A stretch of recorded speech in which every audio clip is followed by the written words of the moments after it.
Talk to Jacqueline McKenzie, who's partner and head of immigration at Lee Day's Solicitors. Good morning to you.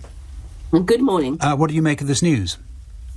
Well, I'm not surprised, to be honest, because I think really it's really the government's really desperate to have those headlines, that someone's gone to Rwanda. And of course, the headlines have created exactly the sort of condition that they hoped would. I've listened in to some of the popular talk shows and so on. I've been looking at social media, and people are very positive about this move and think it's a good thing.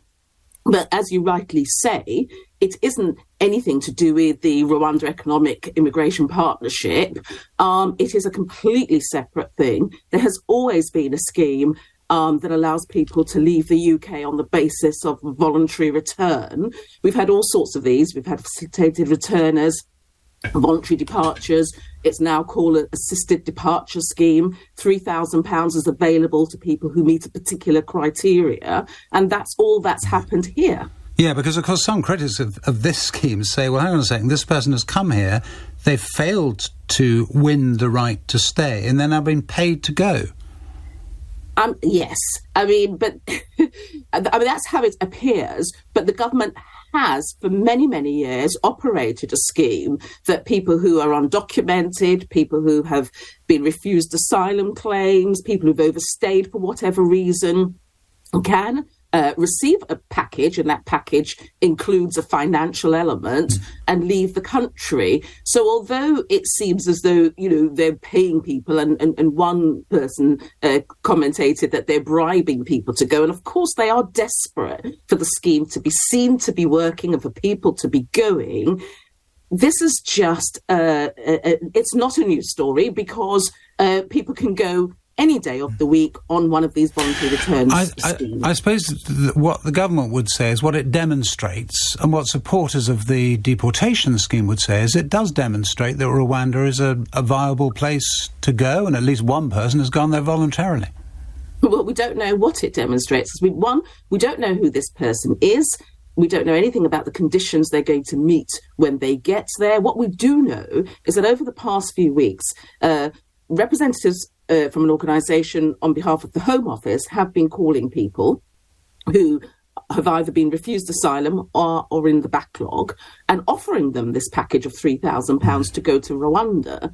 And I know from my networks within the NGO space that many people have had this call, including very vulnerable people. One NGO referred to one of the people who had the call as being severely disabled and thought it was a good idea that maybe they should go and that they'd be allowed back. People haven't quite understood. This is a one-time offer. But I am surprised that, given the amount of calls that have been made, that more people haven't gone if it's a good idea. The fact that they only got one, and they would have loved a headline that said, a dozen people or 24 people went on this scheduled flight yesterday.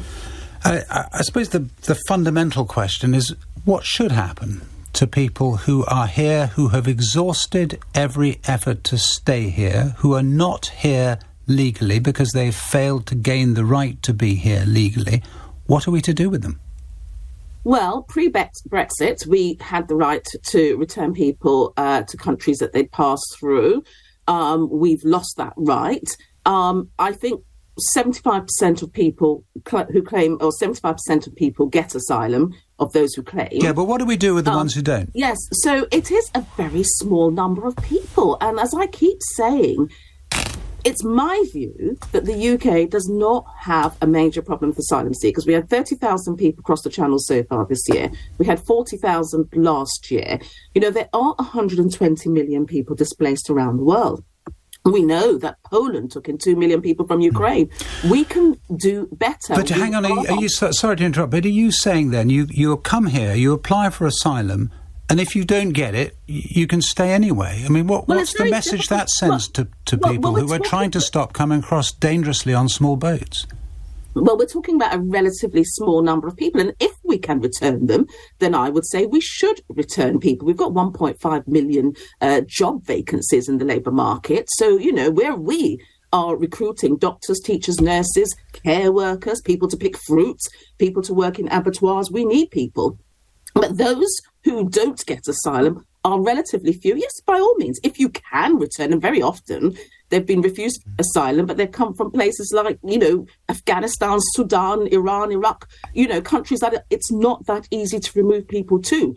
If we can, I agree that perhaps we should, but I think the more important thing is why does Britain, the fifth largest economy in the world, not want to do its bit and receive asylum seekers, given the large numbers of people who are on the move because of a range of issues?